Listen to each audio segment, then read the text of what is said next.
El sonido que estás escuchando ahora no es solo el ruido de un motor viejo, es el rugido de una fiera de metal que cambió el destino del mundo. Imagina que estás en medio de las estepas rusas, en pleno año 1941. El frío no es solo una molestia, es una cuchilla que te corta la piel, bajando fácilmente de los 20 grados bajo cero. El olor en el aire es una mezcla pesada de gasoil quemado, pólvora y metal caliente. En el horizonte, el cielo está gris, pero algo surge atravesando las nubes bajas. No es uno de esos aviones elegantes y veloces que solemos ver en las películas de carreras. Es un bicho bruto, tosco, que parece más un tractor con alas que una máquina de guerra moderna. Ese es el IL-2 Sturmovik, y lo que hizo en los cielos de la Segunda Guerra Mundial desafía cualquier lógica de la ingeniería. Mientras los cazas alemanes de la Luftwaffe, los famosos Messerschmitt, cruzaban los cielos a más de 600 kilómetros por hora, el Sturmovik iba a contramano de todo lo que se esperaba de un avión de combate.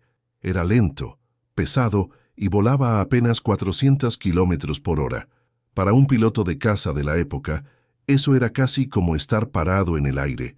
Pero había un detalle que los alemanes tardaron en entender. Este avión era prácticamente indestructible. Volaba tan bajo, pero tan bajo, que las copas de los árboles casi rozaban su panza de metal. Los soldados allá abajo, en las divisiones Panzer de Adolf Hitler, empezaron a escuchar aquel sonido grave del motor Mikulin AM-38 y sentían que el suelo temblaba. Le pusieron un apodo a esa máquina, la Muerte Negra, pero entre los propios alemanes se le conoció como el avión prohibido. Prohibido porque parecía que ninguna ley de la física o de la balística lograba derribar a ese monstruo.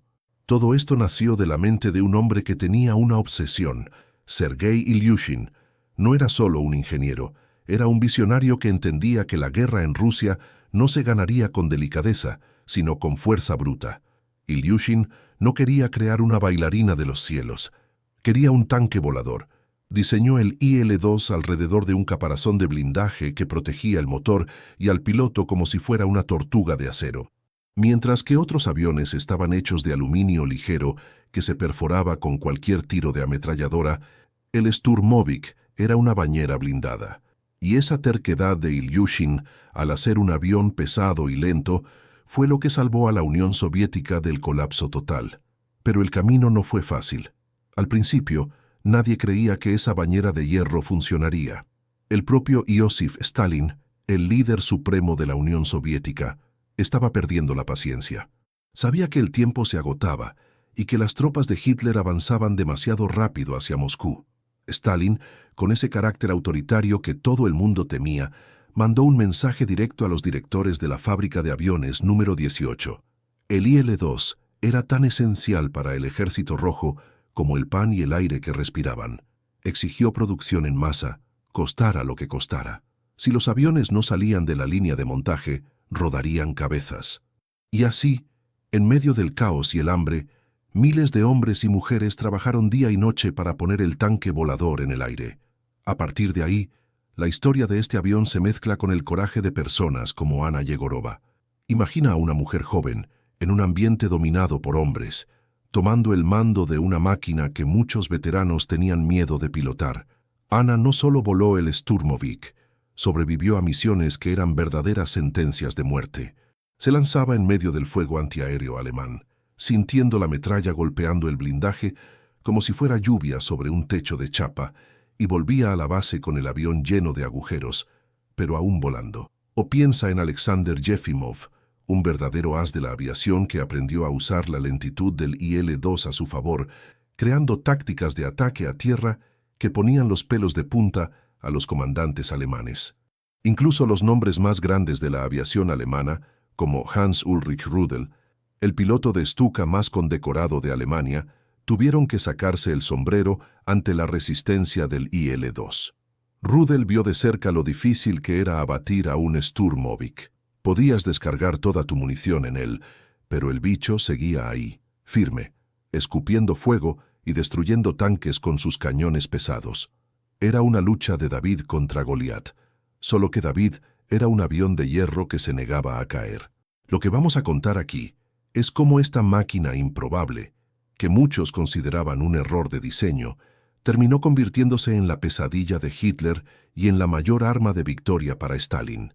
Como un avión que volaba a solo 400 por hora logró superar la tecnología de punta del Tercer Reich. Prepárate para una jornada de metal, sangre y hielo.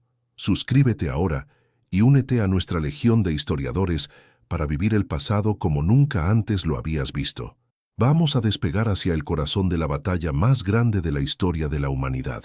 La guerra en el frente oriental era un escenario de pesadilla. No existía el glamour de las batallas aéreas sobre Inglaterra, ni el sol de las islas del Pacífico.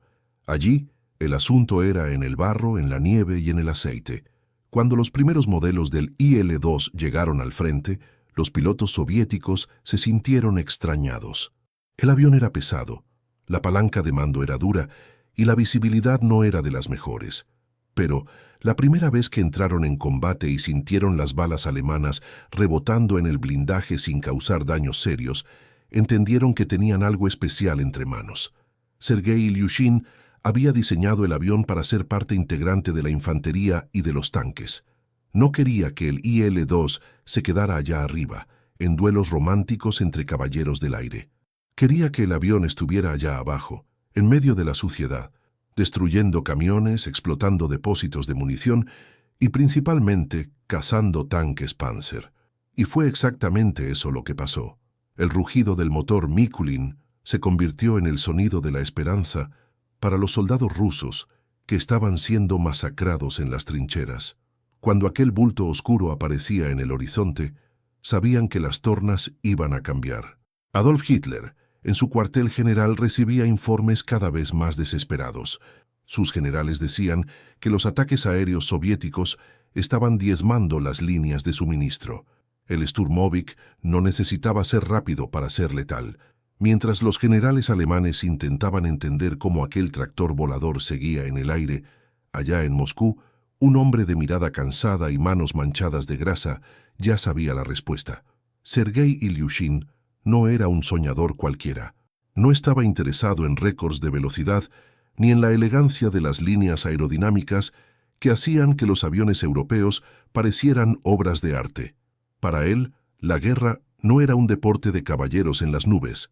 Era una pelea callejera, bruta y sangrienta. Y en una pelea callejera quien gana no es necesariamente el más rápido, sino quien aguanta más golpes y se mantiene en pie. El escenario en 1941 era de puro desespero. La Operación Barbarroja había caído sobre la Unión Soviética como un rayo. Miles de aviones rusos fueron transformados en chatarra humeante antes incluso de despegar. La Luftwaffe, la Fuerza Aérea de Adolf Hitler, dominaba los cielos con una precisión quirúrgica. Los pilotos alemanes se reían de los modelos soviéticos antiguos, llamándolos ataúdes voladores. Y tenían razón. El aluminio escaseaba, el entrenamiento era precario, y la moral estaba siendo aplastada junto con las defensas en la frontera. Fue en ese caos, bajo el olor a pólvora y el frío que cortaba el alma, donde la obsesión de Sergei Ilyushin cobró vida. Ilyushin entendía algo que casi nadie en el alto mando quería aceptar. Para vencer a los tanques Panzer, era necesario bajar al nivel del suelo. Era necesario mirar a los ojos del enemigo. Pero hacer eso con un avión común era un suicidio. Cualquier ametralladora de infantería podía derribar una aeronave si ésta volaba lo suficientemente bajo. Su solución fue algo que desafiaba toda la ingeniería de la época. En vez de construir un avión y después ponerle placas de blindaje para proteger al piloto, como hacían todos, decidió que el blindaje sería la propia estructura del avión. Imagina una bañera hecha de acero templado, pesada, bruta y casi indestructible. Ahora, ponle un motor potente al frente, 2 alas a los lados y un cañón que haga temblar el suelo. Eso era todo. Sergei Ilyushin creó la famosa bañera blindada, una cápsula de acero que envolvía el motor y la cabina de pilotaje. Era un concepto radical. Mientras los aviones occidentales buscaban ligereza, Ilyushin estaba construyendo un tanque con alas. Pero había un problema gigante: el peso. Los expertos en aviación de la época decían que aquello era una locura. Decían que un avión tan pesado jamás tendría la agilidad para sobrevivir a un combate aéreo. Decían que sería un blanco fácil, una pieza de hierro cayendo del cielo. Pero Ilyushin no les hizo caso. Sabía que el tiempo se acababa. Iosif Stalin estaba impaciente, y todo el mundo sabía lo que le pasaba a quien decepcionaba al líder soviético.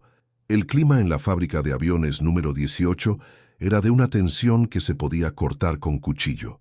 El ruido de las prensas moldeando el acero, el brillo de las chispas de las soldaduras y el olor metálico a aceite quemado llenaban el aire día y noche. No era solo una fábrica, era el útero donde se estaba gestando el terror de los alemanes. La presión era inhumana. Sergei Ilyushin pasaba noches en vela revisando cálculos, ajustando el centro de gravedad de aquella fiera de metal.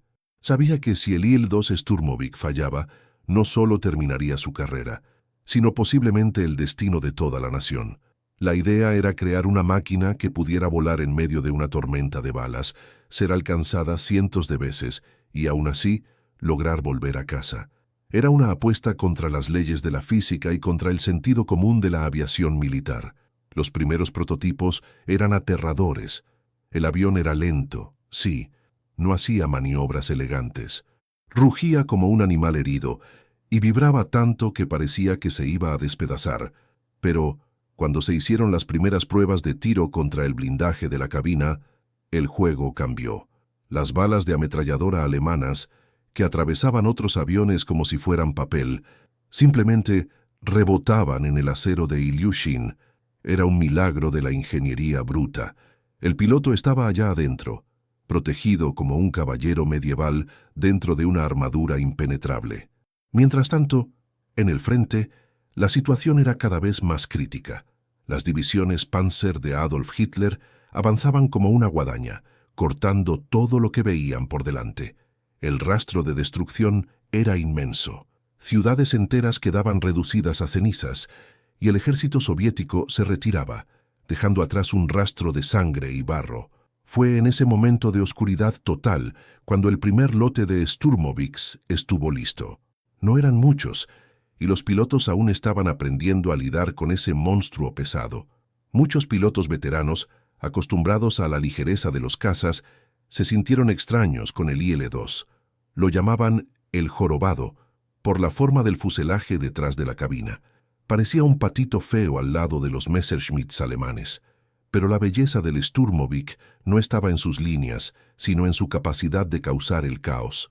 Sergei Ilyushin había entregado exactamente lo que prometió, un arma de apoyo que podía volar tan bajo que los tanquistas alemanes podían ver el rostro del piloto antes de saltar por los aires. La resistencia al proyecto dentro del propio gobierno soviético era grande.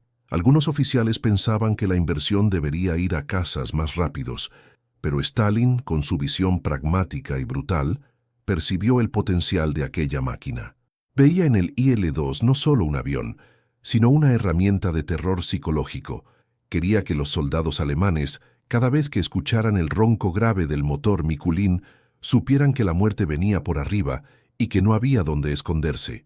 La producción en la fábrica número 18 se aceleró hasta el límite de lo imposible. Hombres, mujeres e incluso adolescentes trabajaban hasta el agotamiento total. El lema era uno solo: todo para el frente. Cada remache colocado en esa bañera blindada era un clavo en el ataúd del avance nazi. Sergei Ilyushin seguía todo de cerca, durmiendo muchas veces en el suelo de la fábrica. Sabía que cada error, cada fallo en el templado del acero, significaba la muerte de un joven piloto como Alexander Yefimov o Anna Yegorova, que pronto estarían al mando de aquellas máquinas. El escepticismo de los expertos empezó a desmoronarse cuando llegaron los primeros informes de combate. El IL-2 no necesitaba huir de los disparos, los ignoraba. Hubo casos de aviones que volvieron a la base con más de 200 agujeros de bala, con partes del ala arrancadas y el motor todavía funcionando. La bañera protegía el corazón de la máquina. Era algo nunca visto antes en la historia de la guerra aérea. Pero ojo, tener un avión que no se caía era una maravilla, solo que había un problema gigante.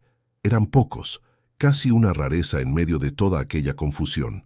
Mientras los alemanes avanzaban con todo, las fábricas soviéticas estaban hechas un lío.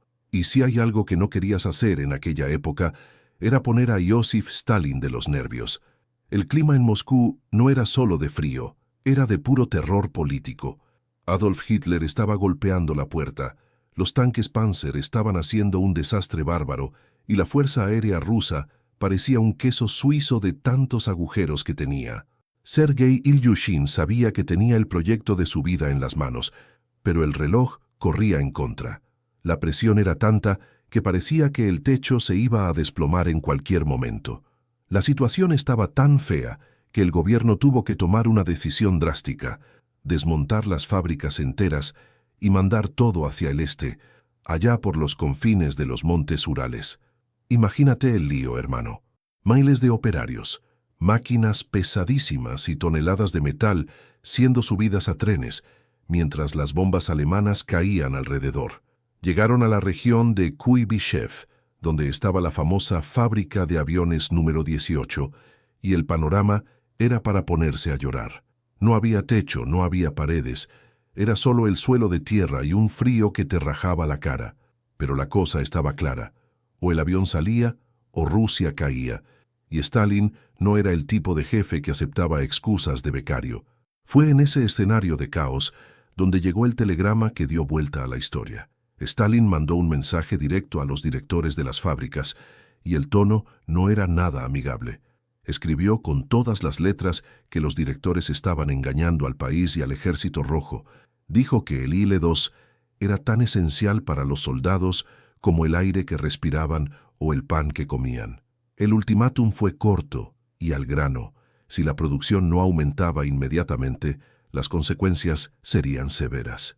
Y todo el mundo sabía lo que significaba consecuencias severas en manos de Stalin. Era el paredón sin más vueltas. A partir de ahí, lo que pasó en la fábrica número 18 fue algo que desafía la lógica humana. Hombres, mujeres e incluso niños que apenas alcanzaban las máquinas empezaron a trabajar en turnos de 18 horas diarias. Dormían al lado de las prensas, comían lo que podían y no paraban por nada. ¿Sabes esa faena colectiva del fin de semana para arreglar una casa? Multiplícalo por 1000, en un frío de 40 grados bajo cero y con el hambre apretando el estómago. Estaban construyendo el tanque volador, a pulso, a base de coraje y patriotismo. Sergei Ilyushin vivía dentro de la fábrica, ajustando cada detalle para que el avión pudiera montarse más rápido, simplificando lo que se podía sin perder la resistencia de aquella bañera blindada. Mientras tanto, allá en el frente de batalla la cosa se estaba poniendo muy fea. Adolf Hitler se reía solo, pensando que la victoria era cuestión de días. Los generales alemanes miraban al cielo y veían pocos aviones rusos, y los que aparecían eran abatidos con cierta facilidad por los ases de la Luftwaffe. Pero no sabían nada de la tormenta de metal que se estaba cocinando en el interior de la Unión Soviética. Cada IL-2 que salía de la línea de montaje era un símbolo de resistencia. Los operarios escribían mensajes en los fuselajes, dedicando los aviones a los maridos, hijos y hermanos que estaban muriendo en el frente. Era una conexión visceral entre quien fabricaba y quien pilotaba. Ana Yegorova y otros pilotos estaban desesperados por refuerzos. Sabían que el Sturmovik era la única oportunidad de detener las columnas de tanques alemanes que parecían infinitas. El motor Mikulin rugía fuerte, pero necesitaba compañía. La presión de Stalin empezó a surtir un efecto bizarro. La producción, que antes era un goteo, se convirtió en una inundación. Los aviones empezaron a salir de las fábricas como pan caliente recién salido del horno, exactamente como el líder había exigido. La logística era una locura, pero el objetivo era uno solo: saturar el cielo con aquella máquina indestructible. En ese tiempo, Alexander Yefimov y sus compañeros de escuadrón empezaron a recibir las nuevas unidades. El sentimiento era que finalmente tenían una oportunidad de pelear de igual a igual. No se trataba de elegancia, no se trataba de ser el más rápido, se trataba de aguantar el golpe y devolverlo con el doble de fuerza. Los alemanes empezaron a notar que, por más que derribaran algunos, al día siguiente aparecía el doble. Era como enfrentarse a una hidra de metal. Cortabas una cabeza y nacían dos en su lugar. La arrogancia alemana empezó a dar paso a una preocupación silenciosa. La fábrica número 18 se convirtió en el corazón palpitante de la resistencia. El sacrificio de las personas allí dentro era inhumano. Muchos morían de agotamiento o de enfermedades causadas por el frío extremo. Pero la línea de montaje no paraba ni un segundo. Era una guerra de números, una guerra de producción. Stalin sabía que Alemania tenía tecnología de punta, pero Rusia tenía masa, tenía volumen y tenía el IL-2. Transformó el avión en una religión estatal. Si no estabas ayudando a construir un Sturmovik, no estabas ayudando a salvar la patria. El impacto psicológico de ese esfuerzo de guerra empezó a llegar a oídos de Hitler. Los informes de inteligencia mostraban que la producción soviética no solo había sobrevivido al traslado a los Urales, sino que estaba rompiendo récords mundiales. El IL-2 se estaba convirtiendo en el avión más producido de la historia de la humanidad, y cada uno de ellos era un problema más para los Panzers. La bañera de Sergei Ilyushin estaba a punto de mostrarle al mundo que la fuerza bruta y la resistencia de un pueblo hambriento podían vencer a la ingeniería más sofisticada de Europa. Las historias de heroísmo no venían solo de los pilotos, sino de cada brazo cansado que apretaba un tornillo en aquellas fábricas improvisadas. El ultimátum de Stalin había creado un monstruo de acero que ahora estaba listo para ser soltado sobre las divisiones alemanas. El escenario estaba listo para el mayor choque de metal contra metal que el mundo jamás había visto. La confianza alemana estaba a punto de ser puesta a prueba por el rugido de miles de motores Mikulin cruzando el horizonte, cargando el peso de una nación que se negaba a arrodillarse. Los pilotos como Anna Yegorova ahora tenían las herramientas que necesitaban. La primera vez que los pilotos soviéticos aceleraron el motor Mikulin de verdad, sintieron que tenían el mundo en sus manos. Era una sensación de poder bruto, algo que ningún otro avión de aquella época transmitía. Cuando Anna Yegorova cerraba la cabina de su aeronave, no se sentía en un avión común, sino dentro de una caja fuerte voladora. El olor a aceite caliente y metal nuevo impregnaba la cabina, y el rugido del motor era tan fuerte que vibraba hasta en los dientes. En aquel momento, la confianza era total. Creían que finalmente tenían el arma que haría temblar a Adolf Hitler en Berlín. Las primeras misiones parecían confirmar ese optimismo. El IL-2 avanzaba sobre las columnas de tanques alemanes como un depredador hambriento. Cuando los cañones de 23 milímetros disparaban, el sonido era como si algo se desgarrara en el cielo, y allá abajo los Panzers que antes parecían invencibles se volvían humo y chatarra en segundos. Sergei Ilyushin había entregado exactamente lo que prometió: un tanque con alas. Los soldados alemanes en tierra, aterrorizados, empezaron a mirar hacia arriba con un nudo en la garganta. Nunca habían visto nada que resistiera tanto a los disparos de la defensa antiaérea. Las balas golpeaban el blindaje del Sturmovik y rebotaban como si fueran piedritas lanzadas contra una pared de hormigón. Pero, mientras la euforia se apoderaba del mando en Moscú, un fallo terrible y silencioso estaba oculto en los planos de diseño. Y el precio para descubrir ese error se pagaría con la sangre de miles de jóvenes pilotos. El problema era que, con la prisa desesperada por poner el avión en el aire para frenar el avance nazi, el Sturmovik fue diseñado como monoplaza, es decir, solo había lugar para el piloto. Sergei Ilyushin llegó a pensar en poner un artillero en la parte trasera, pero el peso extra y la necesidad de producir rápido pesaron más. En teoría, el avión estaba tan blindado que no necesitaba a nadie cuidando la retaguardia. En la práctica, eso se convirtió en una invitación al desastre. Cuando los cazas de la Luftwaffe, los ágiles Messerschmitts, se dieron cuenta de esa brecha, el escenario de victoria se volvió una película de terror. Imagina la escena.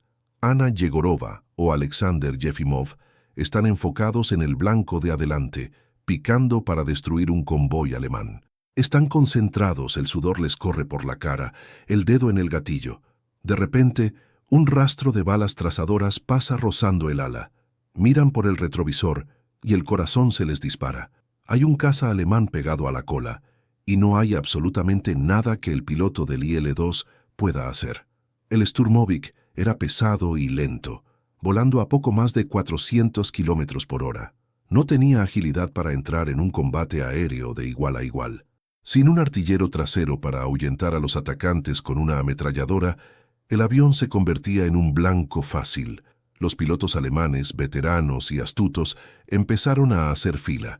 Apodaron al IL-2 bañera de hierro o trituradora de carne.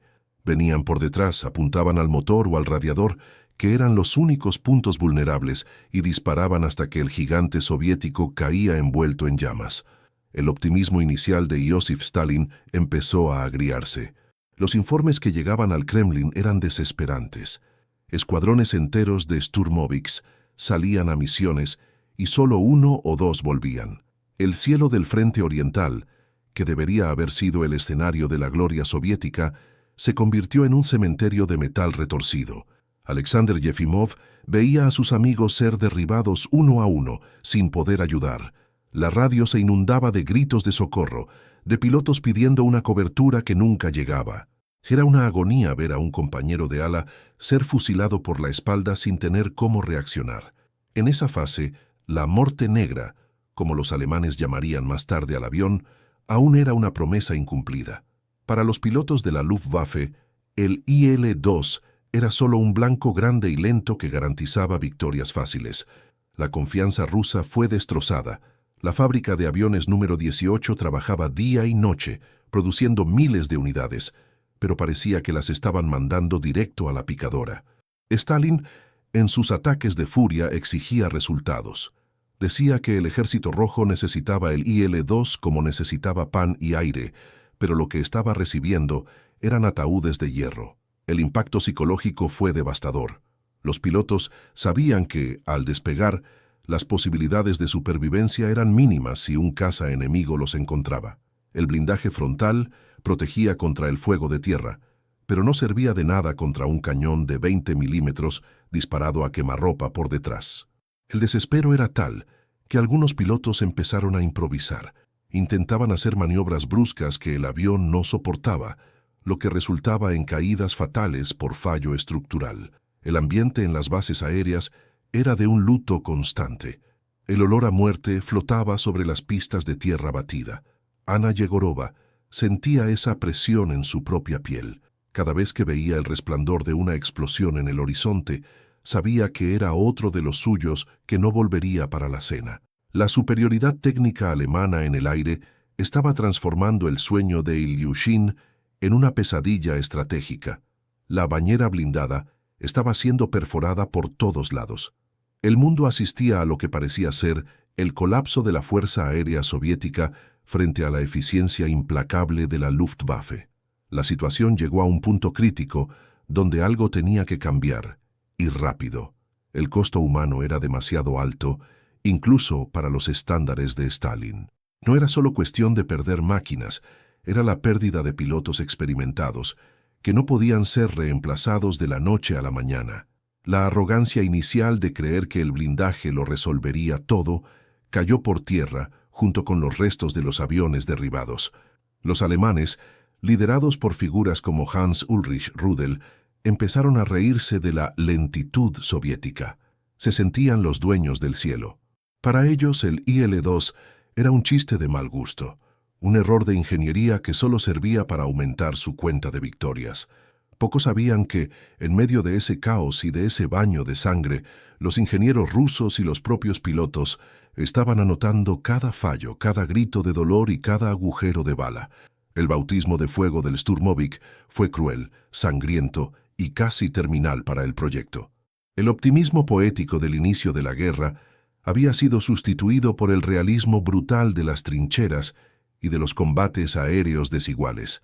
La muerte negra necesitaba nacer de verdad, o la Unión Soviética sería aplastada bajo las orugas de los tanques de Hitler. La situación en los frentes de batalla era desesperante y el tiempo se agotaba. Los pilotos soviéticos pronto se dieron cuenta de que, a pesar de todo el blindaje frontal que Sergei Ilyushin había diseñado con tanto cuidado, el Sturmovik tenía un talón de Aquiles enorme.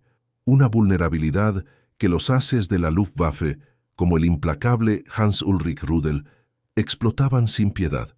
El avión era un monstruo de resistencia si lo atacabas de frente o por abajo, pero si un caza alemán lograba posicionarse justo detrás de él, el IL-2 se convertía en un blanco fácil, una ballena lenta e indefensa flotando en el cielo. Los alemanes llamaban al avión batidora de carne, y no era por el daño que causaba a los tanques, sino por lo que les pasaba a los pilotos soviéticos que eran sorprendidos por la espalda. La solución no vino de una oficina con aire acondicionado en Moscú, ni de una elegante mesa de dibujo. Nació en el barro, en el frío que calaba los huesos y en el olor a aceite quemado de los talleres de campaña, donde la necesidad de sobrevivir hablaba más alto que cualquier manual de ingeniería. Los mecánicos y los propios pilotos, cansados de ver a sus compañeros ser derribados como patos, decidieron que no podían esperar más a la burocracia de Joseph Stalin o a los nuevos prototipos de Ilyushin. Agarraron sierras de metal, herramientas improvisadas y empezaron a hacer lo impensable: cortar el fuselaje de uno de los aviones más modernos del mundo a base de fuerza bruta. La idea era simple, pero brutalmente peligrosa. Abrían un hueco justo detrás de la cabina del piloto e instalaban un soporte improvisado para una ametralladora Beresin VT. Allí, en ese espacio abierto, expuesto al viento congelado de la estepa rusa y al fuego enemigo, debía ir un segundo tripulante. Así nació lo que los soldados pronto apodaron, con ese humor ácido de quien encara la muerte a diario, como el asiento del suicida. Y ese nombre no era una exageración ni una frase hecha, era una descripción técnica de la realidad. Imagina el valor necesario para subirse a ese avión. Mientras el piloto estaba allá adelante, protegido por una cápsula de acero que Sergei Ilyushin llamaba la bañera blindada, el artillero de cola se quedaba fuera de esa protección. Para ahorrar peso y mantener el avión mínimamente capaz de volar, no había blindaje para el hombre de atrás. Se quedaba sentado en una tira de lona o en un banco de madera contrachapada, con el pecho expuesto a las balas de cañón de los Messerschmitts alemanes. La estadística ponía los pelos de punta.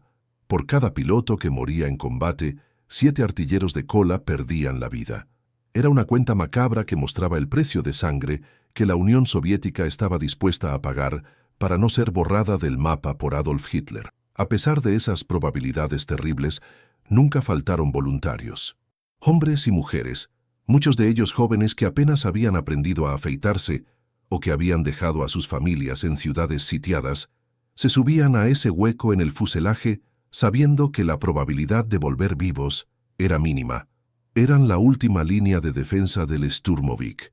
Cuando un caza alemán se lanzaba para dar el golpe de gracia, ya no encontraba un avión indefenso.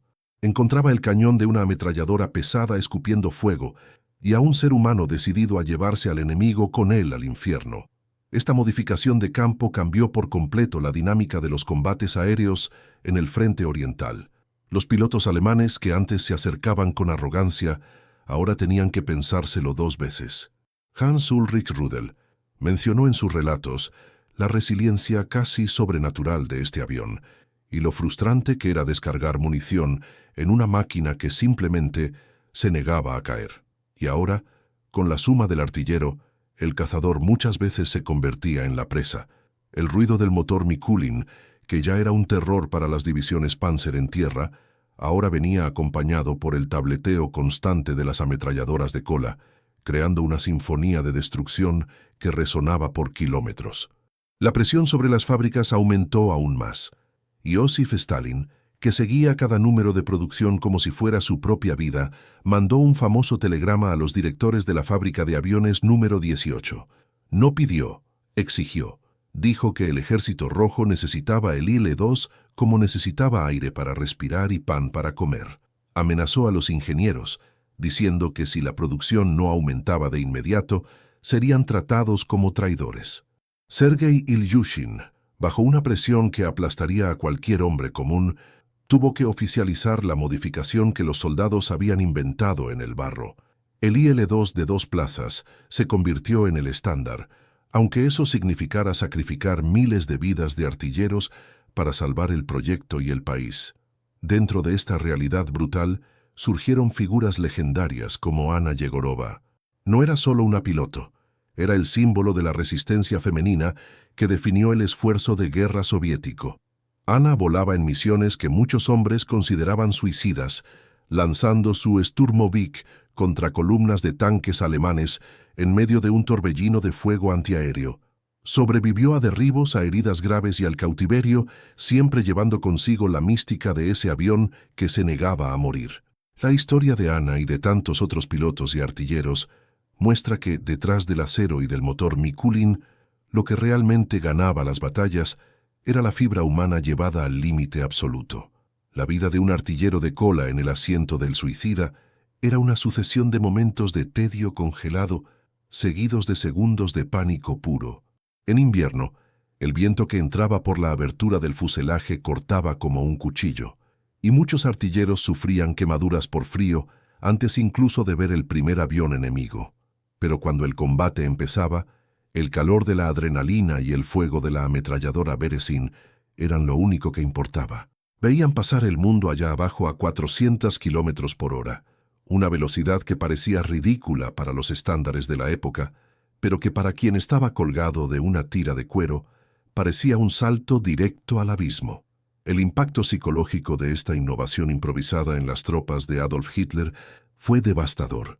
Los soldados alemanes en tierra, que ya temían el rugido del Sturmovik, ahora veían a sus propios protectores, la poderosa Luftwaffe, teniendo dificultades para abatir aquella bañera voladora.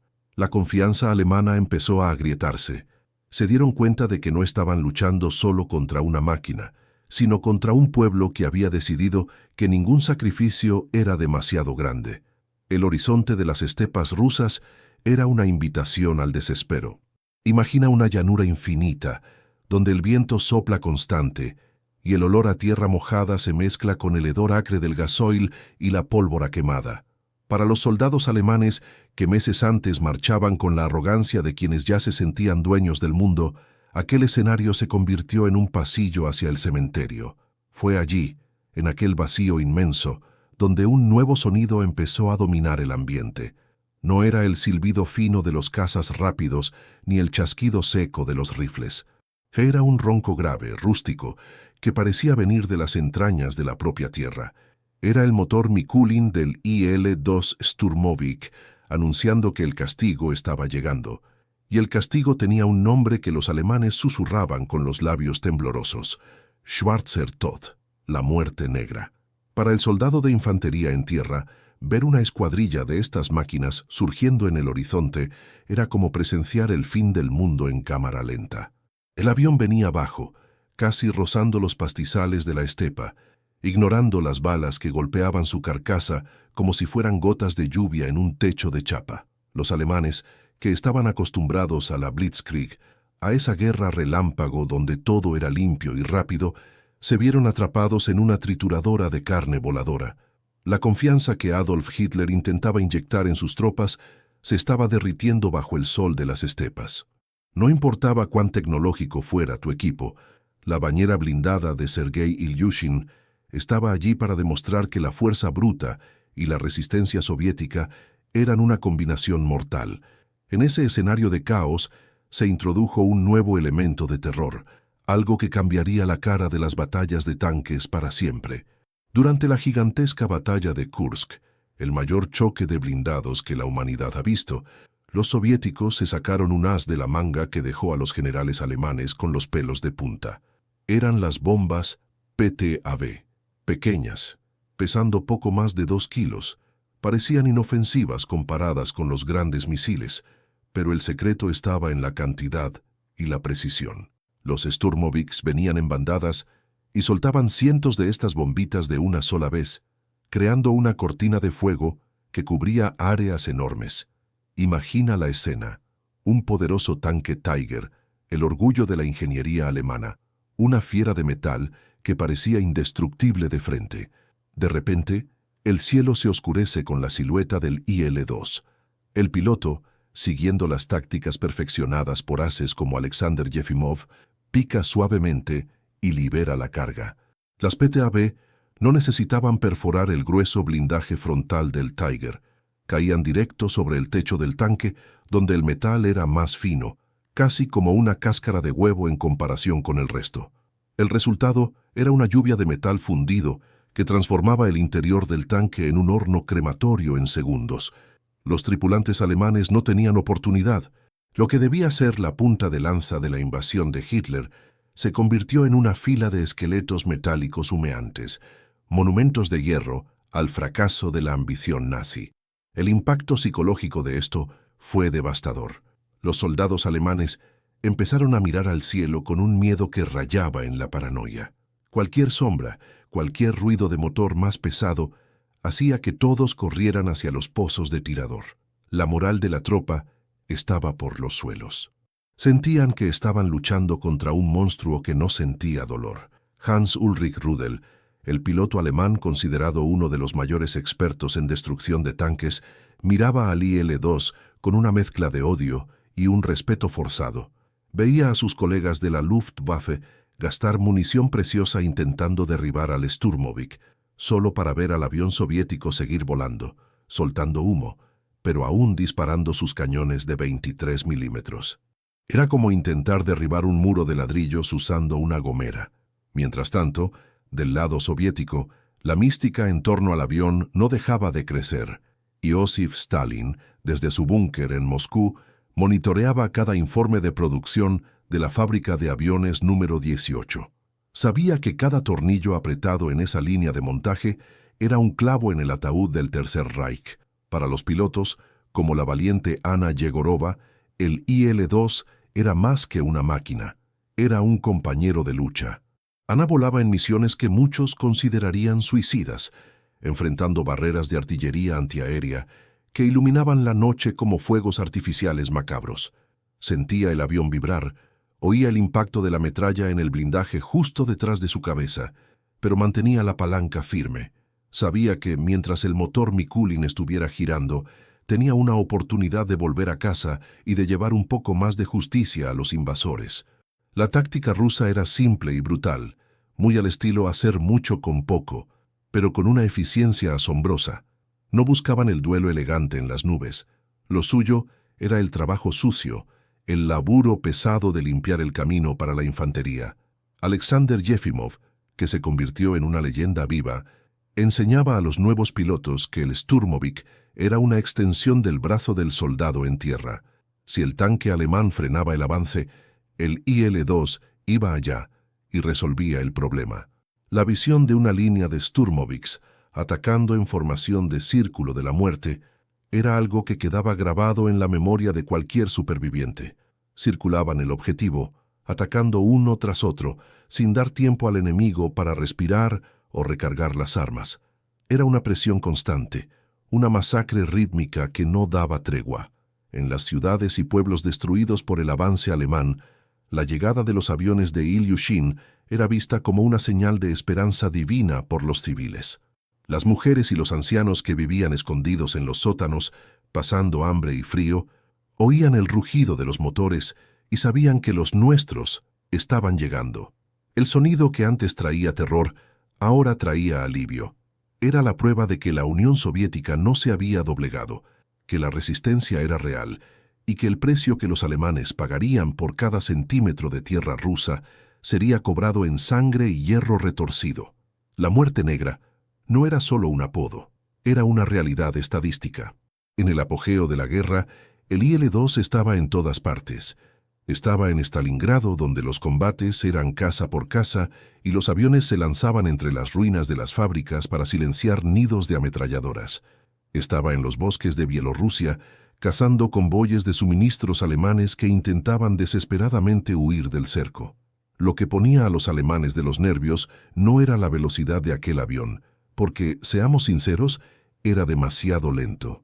Lo que realmente les volaba la cabeza a los pilotos de la Luftwaffe era ver a ese bicho recibir golpes y seguir volando. Imagina la escena. Estás en un caza alemán supermoderno, rápido, con una mira de última generación. Encuadras al IL-2 Sturmovik, aprietas el gatillo, descargas munición de 20 milímetros y ves las explosiones en su fuselaje. cualquier otro avión del mundo se habría convertido en una bola de fuego al instante. Pero el Sturmovik simplemente se sacudía un poco, como si se estuviera espantando una mosca, y seguía su camino. Era una locura. Parecía que las leyes de la física no se aplicaban a esa bañera voladora.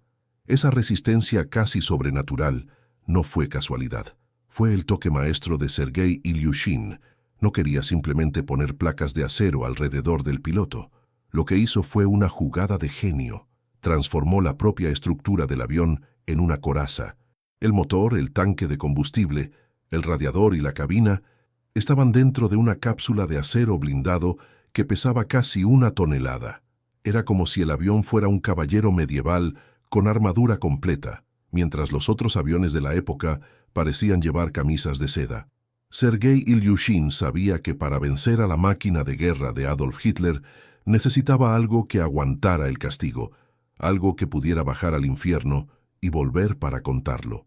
Y las historias que surgieron de esa resistencia son para quedarse con la boca abierta. Hubo un piloto que volvió a la base con el avión pareciendo un queso suizo, con más de 500 agujeros de bala. Hubo casos de IL-2 que volvieron sin media ala, o con trozos de árboles clavados en el fuselaje, porque el piloto voló tan bajo para escapar de los radares que terminó podando el bosque por el camino. El olor a aceite quemado, el vapor caliente saliendo del motor dañado y el ruido del metal retorcido crujiendo contra el viento eran la banda sonora diaria de estos héroes. Sabían que estaban volando en un tanque, y eso les daba un valor que rozaba la locura. Incluso los mayores ases de Alemania quedaron perplejos. Hans Ulrich Rudel, el piloto de Stuka más famoso de Hitler, escribió en sus memorias sobre la frustración de cazar estos aviones. Contaba que era un trabajo agotador. Disparabas, dabas en el blanco, y los proyectiles simplemente rebotaban en el blindaje de Sergei Ilyushin. Era como intentar derribar una pared de ladrillos con una carabina de balines. Rudel respetaba la resiliencia de aquella máquina, porque sentía en carne propia lo que era enfrentar algo que se negaba a morir. Para los alemanes, el IL-2 no era solo un objetivo, era una pesadilla persistente que regresaba día tras día, misión tras misión. En medio de este caos, surgieron figuras legendarias como Anna Yegorova. Imagina lo que era para una mujer, en una época en la que muchos dudaban de la capacidad femenina en combate, ponerse a los mandos de un monstruo de metal como ese. Anna Yegorova no solo voló, sino que se convirtió en una de las pilotos más condecoradas de la Unión Soviética. Sobrevivió a misiones que eran verdaderas sentencias de muerte, lanzándose en medio del fuego cruzado para destruir convoyes alemanes. Su historia es el mayor ejemplo de que el Sturmovik no estaba hecho solo de acero, sino también de la fibra de las personas que lo pilotaban. Cuando la derribaban, volvía, agarraba otro avión y salía de nuevo. Esa era la mentalidad que estaba ganando la guerra. Mientras tanto, Alexander Yefimov, otro as de la aviación, perfeccionaba las tácticas de ataque. Se dio cuenta de que el IL-2 era perfecto para lo que llamaban la rueda de la muerte. Varios aviones se quedaban circulando el objetivo en fila, como un carrusel macabro, y cada uno picaba para disparar y luego volvía a la fila, manteniendo un bombardeo continuo. No les daba descanso a los alemanes. El ruido del motor Mikulin, roncando bajo sobre las cabezas de los soldados de Adolf Hitler, era la señal de que el fin estaba cerca. El pánico era tal que cuando los observadores alemanes gritaban por radio que los Sturmoviks estaban llegando, divisiones enteras de tanques Panzer intentaban esconderse en cualquier parte, desesperadas por huir de aquella lluvia de fuego y acero. Iosif Stalin, desde su búnker en Moscú, monitoreaba cada detalle. Sabía que la fábrica de aviones No-18 era el corazón palpitante de la resistencia. Presionaba a los obreros e ingenieros día y noche. Stalin decía que el Ejército Rojo necesitaba el IL-2 tanto como necesitaba el aire para respirar, tanto como necesitaba el pan para comer. Y el pueblo respondió. Hombres, mujeres e incluso adolescentes trabajaban turnos dobles, bajo un frío insoportable, para garantizar que el flujo de aviones nunca se detuviera. Estaban construyendo la herramienta que empujaría a los invasores de vuelta a Berlín. Y fue exactamente eso lo que pasó. De Stalingrado a Kursk, la batalla de tanques más grande de la historia, el IL-2 fue el factor decisivo.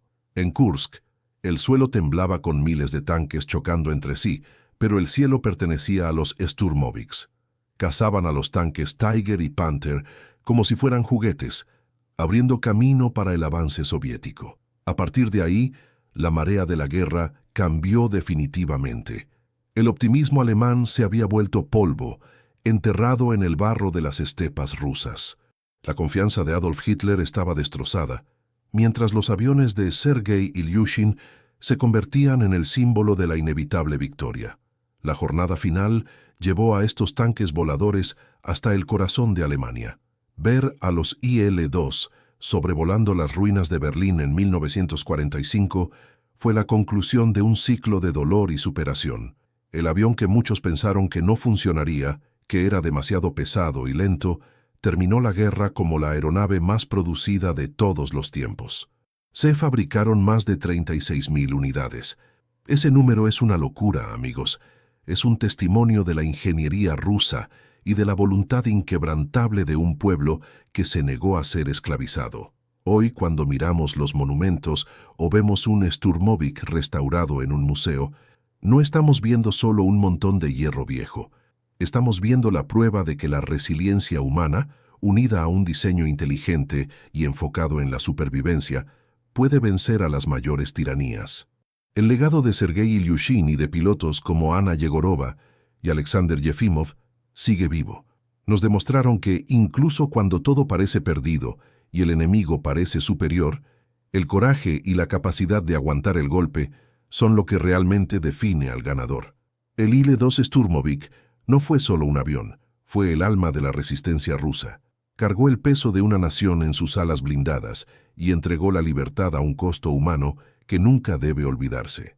Que la historia de este tanque volador nos sirva de lección a todos. La verdadera fuerza no está solo en la velocidad o en la belleza, sino en la capacidad de resistir, de levantarse después de cada caída y de seguir adelante hasta cumplir la misión. La guerra es un infierno que nadie debería desear, pero si golpea a tu puerta, mejor estar protegido por algo tan sólido como el acero de Ilyushin. ¿Y tú? ¿Qué piensas de esta impresionante máquina de guerra? ¿Ya conocías la historia de Anna Yegorova o el desespero de los alemanes ante el Sturmovik? El IL-2 es la prueba de que no siempre gana el más rápido, sino quien más aguanta el tirón. Si disfrutaste sumergiéndote en esta historia épica, no olvides dejar tu like y suscribirte al canal. Eso nos ayuda a seguir trayendo estos documentales intensos para ti. Comparte esto con ese amigo que ama la historia militar y comenta aquí abajo, ¿qué otra batalla o máquina de guerra quieres que exploremos en el próximo vídeo?